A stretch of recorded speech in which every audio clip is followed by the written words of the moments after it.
Good morning, good afternoon, good evening, whatever time of day it is. I do hope it finds you well. My name is John, and I'm an author, and welcome to my writing space. As you can see, I've been doing some rearranging. It's still somewhat of a work in progress, though almost done, including a lovely second bookshelf here. And I want to welcome you all to another Storytime Thursday where I'm going to be reading chapter 28 of my first book, The Shadow of the Past. We are very nearly at the end here, which I'm excited to see and say here. So, to start off, usual spiel here, I would really appreciate it if you were to like and subscribe to my channel. That would really help help me out and getting my name out there. I would also really appreciate it if you were to check out not only my socials, which are linked below, but also my website as and my books. On my website, I've had some daily writing prompts, basically short little stories and writing exercises that I've been doing over the last month, which I hope you enjoy. And check out and leave comments and feedback on. That would also be really cool if you like them. My books are linked below as well as on my website.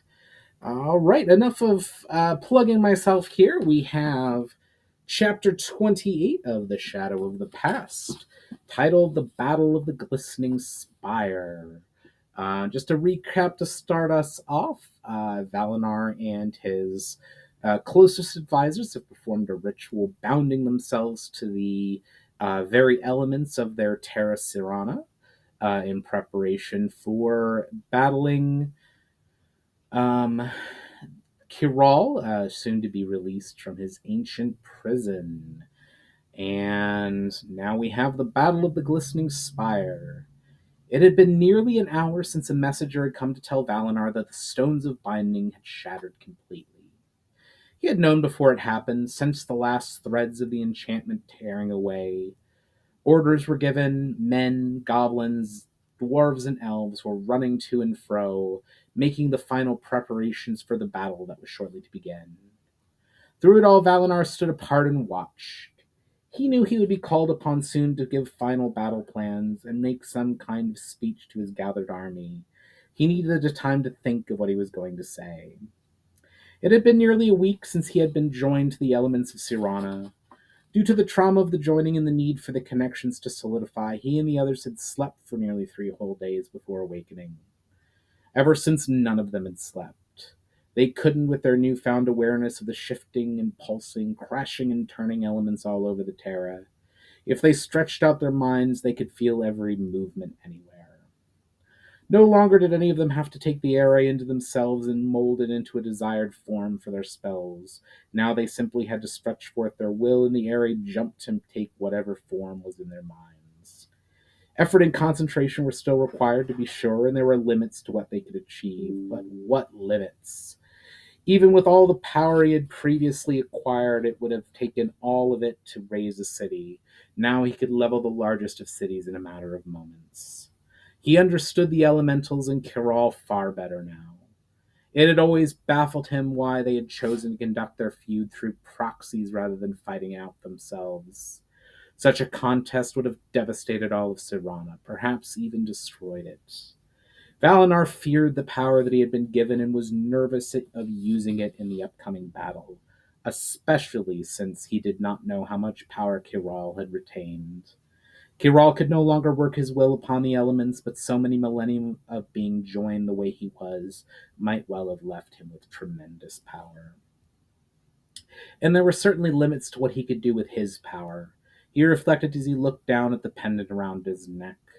One of the first things he had done when he had gotten a sense of his power was trying to destroy the pendant demon inside. The demon had simply laughed, and the pendant was entirely unharmed. He had tried twice more since then, only to finally be told by the chuckling demon that some things would always require skill, regardless of how much raw power was applied to the problem. That was something else that worried Val'inar.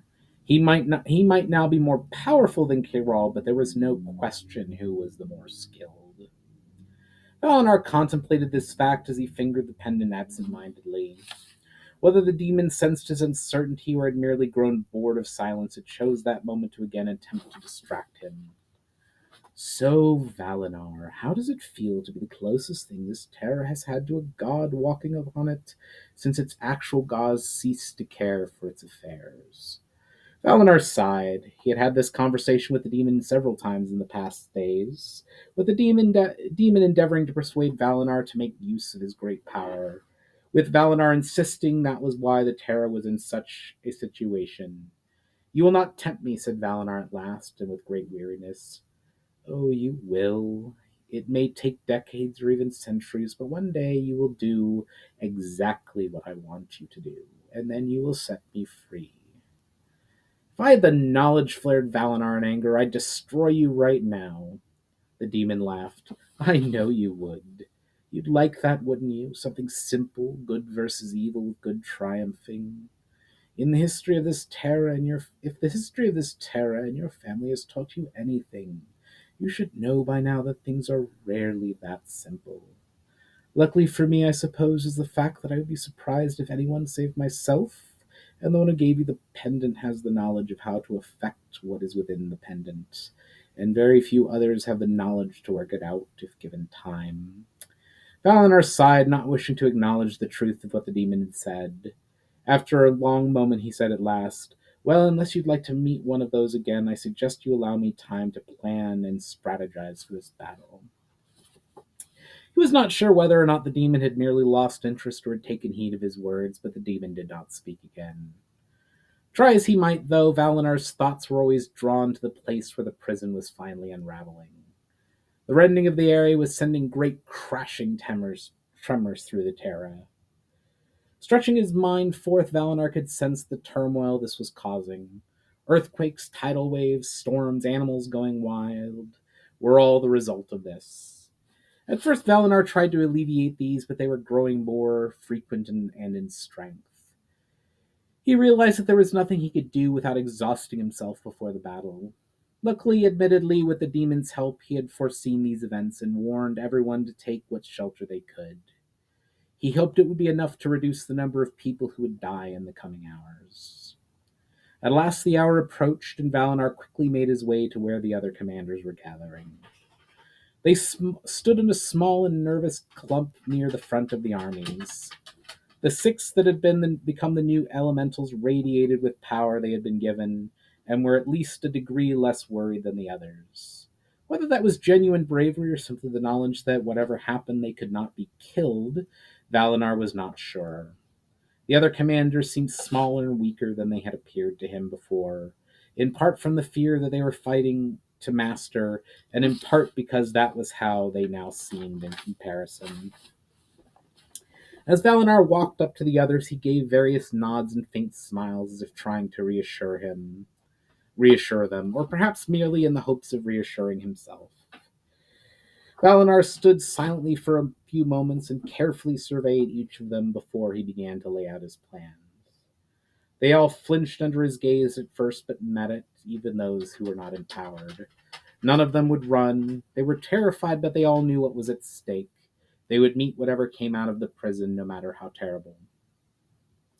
All right, Valinar began at last. I am sure you are all wondering why I ordered the army to be spread out into such a long line. The reason is that I do not wish to destroy Kyral's army, save at the utmost necessity. Instead, I wish you to engage them in combat to stop them from scattering and causing havoc. If we can encircle them, perhaps we can get them to surrender once Kyral is defeated. If they scatter, we shall have a great trouble in preventing them doing damage. When he saw that there was no objection to this, Val'inar went on. All right, I want the attack to be conservative. Advance in orderly formation and press them, but do not force it, even if you see an opening. Try to spare as many of your troops as possible.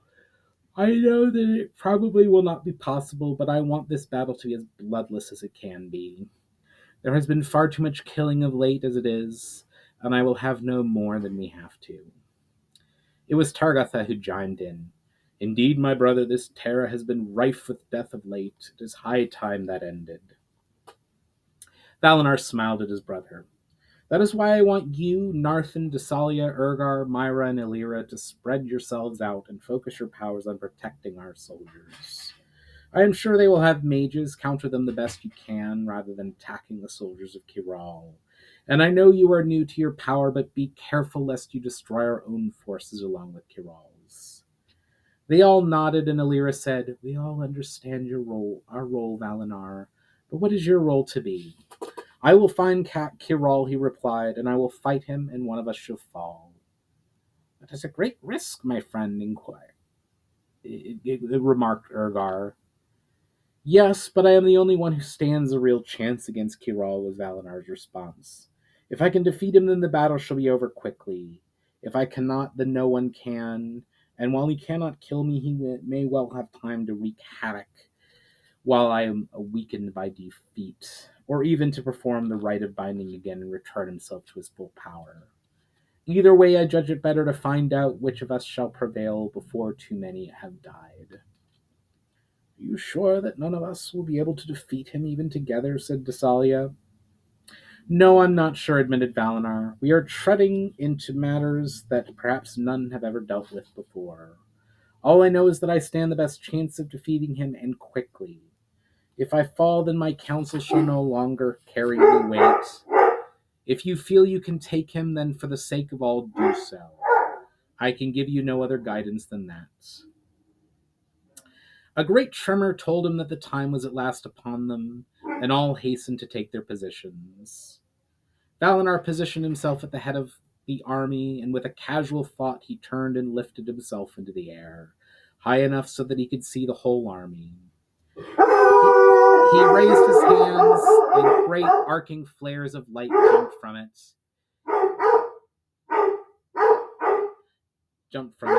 He then used his power to ensure that all would hear his voice when he spoke. "My friends," his voice boomed out over the uncountable multitude of soldiers. "Stop! The time has come at last. The prison shall be open in a few moments, unleashing that which was once hoped would be sealed away forever. But nothing is forever, and that we are at this point is a testament to the mistakes of the past as well as our own triumphs. In the battle that is to come, I ask you to fight bravely and fight hard. We do not know how those who are trapped will react, but if they are not contained, they may do great damage before their rage calms. Fight to protect this Terra so that we can welcome those back in peace. Take a look at those standing beside you, be they friends, strangers of another race, or inveterate enemies from other kingdoms. Today they are your defense. They are your life. Stick together, fight together. For only together can we stop more death and destruction from being visited upon this already troubled Terra. Stand strong and we shall get through this. A better world awaits if only we stand together." Like a rolling wave on the sea, a great cheer rose up from the great mass of soldiers, and as a man standing on the shore, he let it break over him. As he did, he smiled for the first time in days. The feeling lasted only a moment before a great tremor also rolled through the field, which silenced the cheers immediately. Valinar slowly lowered himself to the ground and turned around. It was time. Val'inar sensed the last threads of the enchantment twisting asunder and saw the world change. It was not so much that things suddenly began appearing or that the mountains became further away. It was that they were always that far away. It was as if a great area of Si'ranna had simply been hidden behind a veil. Val'inar understood at last why none had ever settled upon the plain. It was not that it had been made barren, that was just a story. It was because the presence of the enchantment made the land uncomfortable to be in for a long period of time, with your senses telling you that there was a great tower and farmlands and mountains so distant as to be beyond sight, but your mind told you that mountains were on all sides and close in. Val'inar had himself found this most disconcerting, even though he understood it. He felt sorry for his soldiers who had been camped here for weeks and had been forced to deal with these effects. The first thing that Val'inar noticed was the tower, A tall, thin spire reached up into the heavens and pierced the clouds themselves. It was made of a strange gray stone that shone with every color one could conceive of. It was eerie and beautiful, powerful and frightening all at the same time. The glistening spire, as it was called of old, the mighty symbol of Kiral's power and the skill which could be seen for hundreds of miles away. Once a place of knowledge and diplomacy, it had become an ever-present symbol of Kiral's ambition and desire for control. A great many fields and villages surrounded the tower as far as the eye could see, and for a moment Val'inar was worried that the followers of Kyral would be scattered, and while Val'inar could sense those who were not fit for fighting scattered around, those able-bodied and able to fight were before him. How many there were, Val'inar could not tell. Less than his own army, he guessed, but not by a great amount. The whole mass of them stood before him, dressed in dark gray, with no emblem or standard that he could see. Just gray. They were men and elves, dwarves and goblins among the mass, and a great force of orcs. They did not seem angry or vengeful or ready to change. They simply stood there, looking forward, silent and determined. They were formed in a large circle, half facing outward as if they were expecting to be encircled. At what Val'inar guessed was the center of the great circle of soldiers, on a rocky outcrop Kyral stood. He wore a full plate armor of gray that, much like his tower, reflected light in all manner of colors. He stood with his great axe resting upon the ground and with his hand clasped on top of it. Val'inar was surprised to see that Kyral stood at no more than the height of a tall, albeit powerfully built man. With all the stories and legends built around him, Val'inar had thought Kyral had been some great monstrosity. What he lacked in stature he more than made up for in a quiet and powerful menace which Val'inar felt at a distance. Kyral was motionless. If it were not for the feeling of power coming off of him, one would think that he was some kind of statue. At his signal, Valinar's army advanced with him at its lead. The great gray mass just stood there and waited for them. It took a few minutes to cross the distance, and when his soldiers had gotten within a few yards of the enemy, there was a moment's pause, and then a cry went up from both sides, and the two great armies fell into battle. Val'inar could feel the slight fluctuations in the air as the mages both simply sides plied their craft as to cause a death and destruction, and he felt the powerful shifts of the new elementals as they endeavored to protect their comrades. Val'inar gathered power to protect himself from injury and advanced upon Kyral. To his surprise, the enemy fell away from him and declined to fight him, hurrying off to engage his forces. Little by little, Val'inar moved forward, wary of some kind of trap, but none presented itself. Soon he was deep within the enemy ranks, and although he had his weapons at the ready, all the Kyral soldiers moved ranks, and although he had his moved out of his way and silently closed their ranks behind him. If he made a sudden move toward one of them, they quickly moved to avoid him. The only thing that Val'inar could figure was that these soldiers had been ordered to ignore him and let him pass. In the distance, Kyral stood, still motionless and silent. So vast was the army of Kyral that it took Val'inar at least half an hour, by his estimate, to reach him, although he was moving cautiously. All around him, Val'inar could hear the clank and clash of battle and the cries and groans of women. He could feel it as well, but still he pressed on, and Kyral stood silently. At last, when Val'inar was a short distance away, Val'inar took several swift strides from the raised rock where he had been standing on, dropping down to ground level with Val'inar. Without a word or signal of command, Kyral's soldiers moved away from them, leaving them a rough circle some 100 yards width for them to engage in battle. Sorry, everyone. Wordlessly, Kyral raised his great axe by way of salute, and Val'inar stopped and gave a stiff bow in acknowledgement. After regarding each other for a moment, it was Kyral who lashed out first. The blast of lightning came with such speed that Val'inar was only just able to block it and was forced to his knees, but quickly rose again. The speed and skill with which Kyral wove spells astounded Val'inar, despite the fact that he had fully expected an opponent with a great mastery of spellcraft. Many of the spells he did not even recognize, much less know how to unweave, forcing him to simply block them. On the rare occasion that Val'inar was able to send his own offensive spell, Kyral seemed to unravel them without trouble, despite the power the elf was able to put behind them. Val'inar was concerned. Although the duel was not a tax on his powers, it was taking up nearly all of his concentration to prevent being overwhelmed by the Kiral's onslaught. He wondered if some soldier was going to stab him in the back. Well, he wasn't paying attention, but none seemed to be making an effort to approach either combatant. Although the swirling nexus of area between them likely deterred them as well.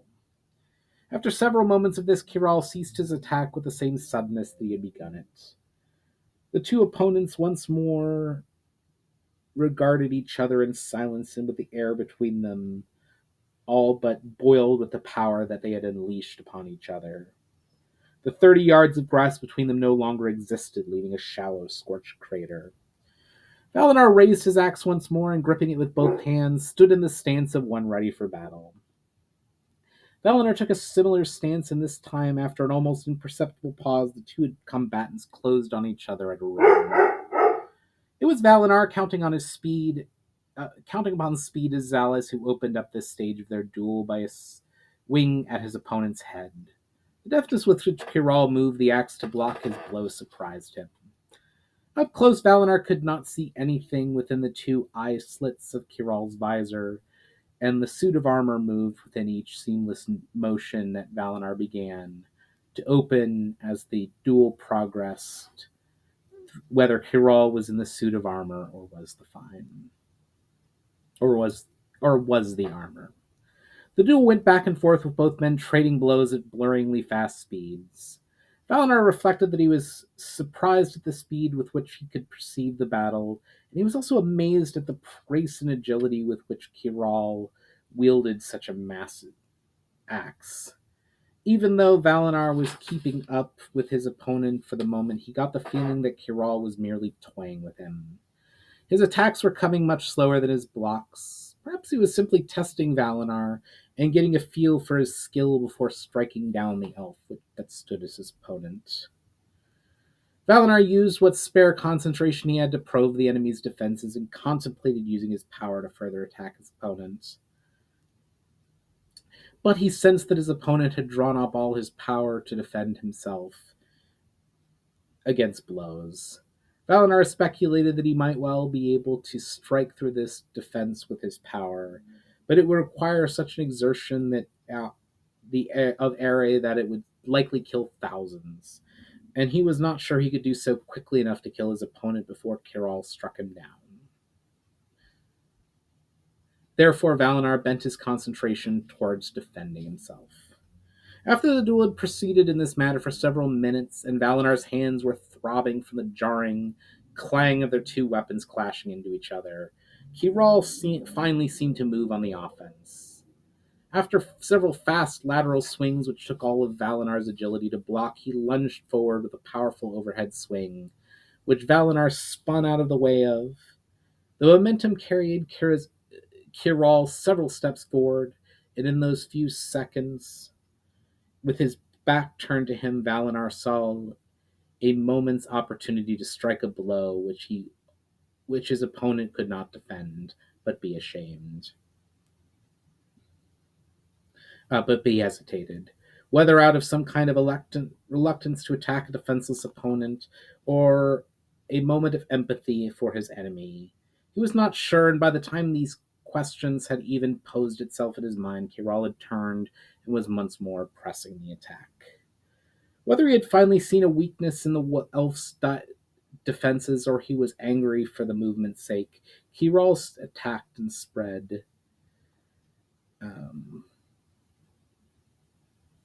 Kyral suddenly, after several of the blows he was parried by Val'inar, driving the elf back, Kyral suddenly made a fast feint and then brought the axe down upon Valinar's leg. The move was far quicker than Val'inar could parry, and fast as he was, he could not get his leg out of the way in time. The axe tore a long but not significantly deep gash in his thigh. As Val'inar backed away, blocking or dodging further blows being rained on him by Kyral, the sting of his left leg brought the painful realization that Kyral's power, or perhaps it was something about his weapon, could pass through Valinar's defensive weavings. Distraught by the revelation, Valinar was unable to prevent Kyral from knocking his blade aside, and in a series of deft maneuvers, slicing his left forearm, gashing his right shoulder, or catching him a blow to the face, which sent the elf staggering backward into the rock. Kyral advanced slowly upon him with menace radiating from the silent armor. Valinar regained his composure, took a deep breath, and I assume his duel with Kyral. So this is what it comes down to, thought Val'inar as he once more traded blows with Kyral, ignoring the pain. He can get through my defenses, and he is the more skilled duelist. Determined to find some way of distracting Kyral long enough to strike him down, Val'inar fought on with resolution. Seeing this resolve, Kyral renewed his own offensive, and soon another barrage of swift strikes came to Val'inar. It took all of the elf's agility to block the first three blows and all of his speed to parry the next two. They both pressed to try to make their enemy fall back and were locked in a stalemate of clangs and whirling blades. After several crosses of their weapons, Kyral moved in for a strong thrust with his axe to force his opponent back. Val'inar for his own trust, going for his own thrust, saw this in time and pivoted right with his right leg, and the great axe passed harmlessly a few inches from his ribs. As he pivoted again, he brought his left elbow up and, putting all his strength and power behind it, smashed into Kyral's visor. The pain in his elbow was sharp and strong, but the result was what he had hoped for. Kyral was lifted from his feet and slammed against the rock. Val'inar saw the opening he needed, and this time he did not hesitate. He turned and lunged forward and drove his sword with all his might into Kyral's armor. It meant no resistance to say where it meant no it means no difference to say there was a body in the armor, though he could sense something there. Val'inar focused all his power he could muster into Kyral through the sword. Energy of all the elements forced its way out of Kyral's suit through its holes and cracks. Val'inar could feel the lingering connection Kyral had with the elements quickly wither and crumble away. Kyral reached for his axe and hefted it in a half-hearted manner and looked into Valinar's eyes. He hesitated a moment and then dropped the weapon. As more and more power poured into the suit, and the weaker and weaker Kyral and his powers felt to Val'inar. At last, when the connection was wholly gone and Kyral had no more power left, Val'inar stopped and carefully moved his weapon from the armor that now lay on a crumpled heap upon the ground. Val'inar could still feel Kyral's spirit within, but there was fading quickly. With what Val'inar guessed was the last words of his strength, Val'inar lifted his armor and took Val'inar by the head and spoke some lines. Close to the visor as he was, Val'inar thought through the narrow sits, and for a brief moment thought he was the ghost image on that. And when his head was mere inches from Kyral's, he heard, for the first and only time, Kyral's voice. In a faint whisper, in a faint whisper of a whisper, Kyral said two words which shocked Val'inar. After he had said them, his arms dropped to the ground, and Kyral's spirit was carried away from the armor by a rising wind to depart Si'ranna forever. All right, that is chapter 28. I sincerely hope you enjoyed it. Finish up. I do hope you like, share, subscribe, tap that notification bell, and it would be fantastic if you were to check out my website, my books, and my socials. All of them are posted below, as well as listed after this video. I do hope you all have a wonderful day, get a chance to do or experience something creative, and I'll catch you on the next one.